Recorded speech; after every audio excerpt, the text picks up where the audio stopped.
Muchas gracias por continuar con nosotros. Éxodo 4, versículo 18 nos dice: Así se fue Moisés y volviendo a su suegro Yetro le dijo: Iré ahora y volveré a mis hermanos que están en Egipto para ver si aún viven. Y Yetro dijo a Moisés: Ve en paz. Aquí estamos viendo ya el momento en que Moisés termina la conversación con Jehová y ahora él sale y se dirige inmediatamente donde su suegro para transmitir lo que él va a hacer. Y aquí una de las cosas que nosotros necesitamos poder ver es que Dios nos va a hablar a cada uno. Hay cosas que Él nos va a mostrar en diferentes ámbitos. Puede ser un momento de oración, puede ser un momento a través de la palabra. Y eso que Él va a hablar a nosotros, necesitamos recibirlo, necesitamos atesorarlo, pero también necesitamos llevarlo a la práctica, a la acción. Y aquí lo que vemos es un Moisés que inmediatamente va y habla con el suegro, que él era la autoridad. Entonces él va y como era la autoridad, él entiende lo que tenía que hacer. Y de alguna forma era como diciéndole: ¿sabes qué? Necesito ir a Egipto. Necesito ir porque el Señor me está enviando con una asignación. Y el suegro le dice: ve en paz. Nosotros necesitamos transicionar porque de recibir el conocimiento a la acción. Porque muchas veces recibimos la palabra, pero la dejamos ahí, la postergamos un poco y de pronto la palabra comienza a quedar en lo más profundo, de último, y comienza a pasar el tiempo y se nos olvidó lo que Dios nos había dicho. Y hoy entendemos que tiene que ver por muchas circunstancias y una de ellas son los temores. Temores a querer ir hacia adelante, pero también muchas veces es una fe que nos hace falta para poder creer y accionar en lo que Dios nos está diciendo. Pero más allá de cualquier cosa que pudiéramos haber experimentado hasta el día de hoy, lo que tenemos que hacer es creer. Necesitamos creer y comenzar a retomar todo lo que Dios ya dijo para nosotros e ir hacia adelante. Porque una de las promesas que Dios le dio a Moisés era que él iba a ir con él, que no se preocupara, porque él iba a estar con él. Y creo que de alguna forma es algo que necesitamos tenerlo claro hoy. Dios va con nosotros a esa asignación, a esa comisión que nos ha dado. Ahora, importante es entender que el fundamento de la fe de Moisés no son los milagros, sino el Dios que él está conociendo. El fundamento de nuestra fe es Jesucristo. No son los milagros que se hacen, no son las sanidades, sino la persona de Cristo. Entonces, en un tiempo tan difícil como ese y tan difícil como este, se necesita aclarar el fundamento de nuestra fe.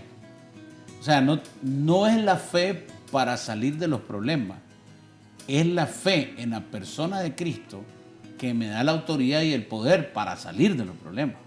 Generalmente uno se enfoca más en la fe para milagros que en la fe en la persona de Cristo. Y nadie puede poner otro fundamento. Cuando yo pongo mi fe solo en los milagros, estoy poniendo un fundamento diferente. El fundamento es Jesucristo. ¿Ok? Aquí mismo estamos viendo milagros que Dios está haciendo. El fundamento de la fe de Moisés no puede ser que se convierta el agua en sangre, ni que se convierta la vara en serpiente, sino en la persona que se le reveló en la zarza. Eso es lo que lo va a sostener en un sistema que se va a enfrentar como Egipto, que puede representar deuda, muerte, esclavitud, puede representar todo un sistema enajenante, esclavizante de la vida de los seres humanos. Hoy nos enfrentamos a especies de Egiptos, a especies de gobierno de las tinieblas que tienen por objetivo entorpecernos, aturdirnos. Mateo 24:12 dice que la maldad se ha multiplicado y el fruto de la multiplicación de la maldad es que los corazones se enfríen. Esto es un sistema que no podemos obviar, al cual nos enfrentamos como creyentes en Cristo. Y entonces todos los días nos enfrentamos con ese sistema. Y no es la fe únicamente en la solvencia de las cosas o las añadiduras la que nos va a sacar, sino la fe en la persona de Cristo. Partiendo de ahí, seguimos viendo cómo Dios está procesando a Moisés. Y en el verso 23, el mismo Señor está hablando de lo que va a ocurrir después. Primero él dice, yo le endureceré el corazón al faraón, habla de Israel como su hijo, y luego dice, ya te he dicho que deje ir a mi hijo para que me sirva, mas no has querido dejarlo ir. Eso aún no ha pasado. Eso va a pasar en todo el trámite de las 10 plagas. Pero Dios le está dando realmente, es algo antes que suceda, que Dios se lo está hablando a Moisés. Le está mostrando los sucesos por venir y la acción de lo que va a pasar. Qué importante es entender que en nuestra relación con Dios, Dios nos va a dar modelos previos a que se establezcan. Y esa es una iglesia anticipada. Eso es el cuerpo de Cristo anticipándose a los hechos y a las acciones de los sistemas donde Dios, en medio de nuestra relación con Él, nos habla antes. Es importante porque aquí Dios le está diciendo a Moisés, mira, se va a poner duro el faraón. Y al final, o sea, irremediablemente la 10ª plaga se iba a cumplir, que era la muerte del primogénito. Y es aquí donde se está hablando sobre ese acontecimiento futuro, que Dios dice, no va a haber más. Yo voy a sacar a mi hijo, él se va a endurecer, pero al final el primogénito de él va a pagar las consecuencias, pues, porque él va a traer a su hijo. No va a haber otra manera que él entienda más que esa. En el verso 24 dice, y aconteció en el camino que en una posada Jehová salió al encuentro y quiso matarlo. Está hablando de Moisés. Algunos estudiosos hablan que es posible que haya sido una enfermedad, porque no explica cómo fue que se intentó matar a Moisés. Algunos creen que fue una enfermedad. Y dice en el 25, entonces Séfora tomó un pedernal afilado y cortó el prepucio de su hijo y lo echó a sus pies, diciendo, a la verdad tú me eres esposo de sangre. Así le dejó ir, luego le dejó ir. Y ella dijo, esposo de sangre a causa de la circuncisión. Es importante entender este versículo desde Génesis 17, porque el razonamiento de por qué Moisés estaba viviendo una situación donde su vida corría peligro tenía que ver con el pacto que Dios hizo con Abraham. Y esto es clave porque usted dijo, Dios nos va a comisionar. La comisión que Dios está haciendo a Moisés es una comisión para liberar a su pueblo. El pueblo está bajo un sistema de gobierno satánico. Ese gobierno tiene su sistema y su forma de trabajar. Solamente alguien en orden puede entrar a ese sistema, no corromperse y salir y llevar a cabo la comisión. No puede tener una alianza con ese sistema. Entonces, en Génesis 17:10 dice, este es mi pacto que guardaréis entre mí y vosotros, le está diciendo a Abraham, y tu descendencia después de ti será circuncidado todo varón de entre vosotros. Lo que hace Séfora es conectarse con esta palabra. Y el niño de Moisés no había sido circuncidado. Significa mucho porque tal vez para nosotros hoy no lo entendamos desde nuestra cultura. Pero desde la cultura hebrea estamos hablando del pacto de Dios. Y le está diciendo, esto no se puede pasar por alto. Vas a entrar a un sistema donde tienes que ir con todas tus cuentas arregladas. Y esto es básico para el entendimiento espiritual de nuestra vida. Yo no puedo querer enfrentarme a circunstancias difíciles sin tener yo mi vida en orden con Dios. Es importante pedir perdón, es importante alinear mi corazón, es importante tener cuentas claras, que no se oculte el sol sobre mi enojo, porque hay mucho que yo necesito alcanzar, que no lo voy a lograr si mi vida no está en orden con Dios. Esto es importante porque uno dice, si tengo el respaldo de Dios, ¿por qué no me fue bien? Es importante, en primer lugar, para tener el respaldo de Dios, es funcionar en su propósito. Dios le dijo a Moisés, vas a hacer esto. Este es el lineamiento, estas señales vas a hacer, vas a hablar de esta forma. Ese es el propósito, el plan en medio de Dios, en medio de todo. Y lo segundo es ser obediente al precepto divino. Solo así yo estoy en línea. Entonces, Moisés tiene que asegurarse de tener el respaldo de Dios, que lo primero es ajustarse al propósito y lo segundo es ser obediente a Dios. Entonces, la comisión que va a hacer está más allá de su fuerza. Entonces todo va bien, todo está lindo. Habló con Yetro. Yetro representa una figura de autoridad porque es sacerdote de Madián. Él está saliendo de ahí, está haciendo lo correcto, todo lo tiene alineado.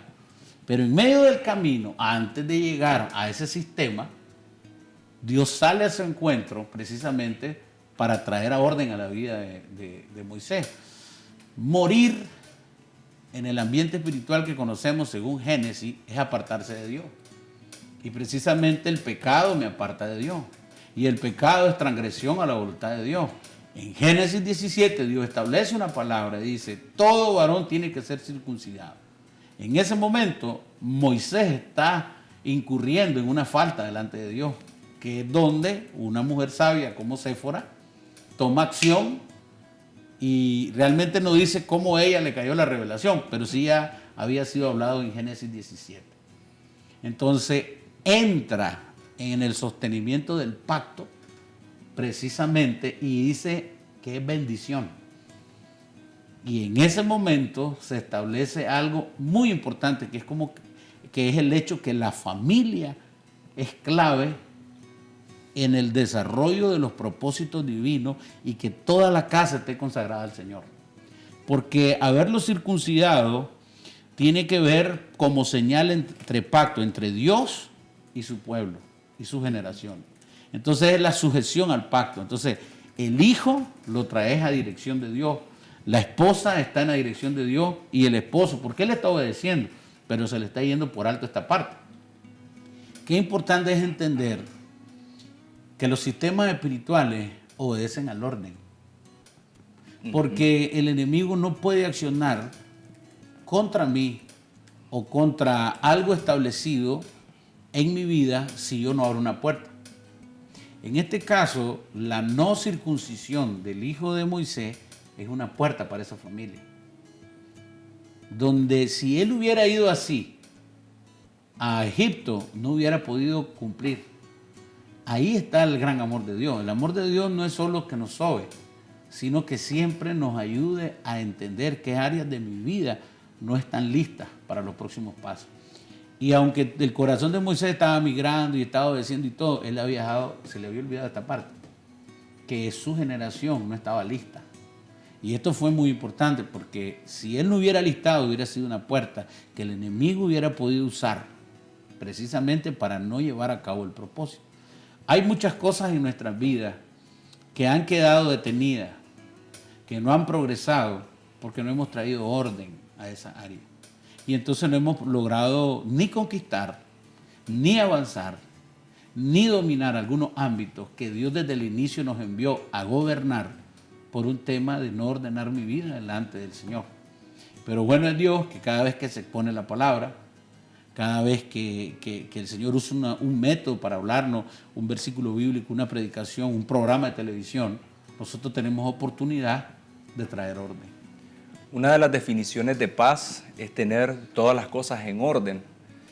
Y cuando dice todas las cosas, son todas. Son todas. Pero cuando nosotros revisamos nuestra vida, pastor, o las diferentes personas con las que hemos conversado, o de pronto una consejería, nos vamos a dar cuenta que hay algunas áreas que sí queremos traer orden, pero hay otras áreas que decimos, no entres, por favor. Y un adolescente que transiciona a ser un joven, muchas veces su cuarto es el área más desordenada de la casa. Y cuando es niño, él se tiene que sujetar a los padres, pero cuando ya está adolescente, él quiere tomar alguna autoridad y entonces él dice, con mi cuarto no se metan, mi cuarto yo lo mantengo como yo quiera, no se preocupen, pero eso está desordenado. ¿Cómo encontrar las cosas? Yo tengo mi propio sistema, pero realmente ese desorden no le contribuye, no ayuda, porque a uno lo mete en estrés, en preocupaciones. Y cuando hay un desorden, hay cosas que se nos olvidan, porque hay un desorden. Porque si todo estuviera ordenado, todo estuviera en su lugar, lo pudiéramos ver. Entonces aquí hay algo que Dios está haciendo, como usted lo mencionaba, con el caso de Moisés, porque él está a punto de entrar. Y ese desorden, que viene a ser una desobediencia a algo que Dios ya había dicho, se podía convertir en una puerta para que el enemigo lo destruyera a él y por tanto se destruyera el propósito que Dios tenía con él y con su familia. Así que necesitamos nosotros empezar a revisar pedirle dirección al Espíritu Santo que nos muestre qué cosas hoy pudieran estar fuera de orden en nuestra vida. Y no importa cuántas encontremos, la clave va a ser la disposición, la humildad en nuestro corazón para pedirle perdón a Dios y poder poner todas esas cosas en orden y estar seguros que a partir de ese momento cosas grandes y extraordinarias van a acontecer en nuestra vida. Vamos a ir a un corte y regresamos.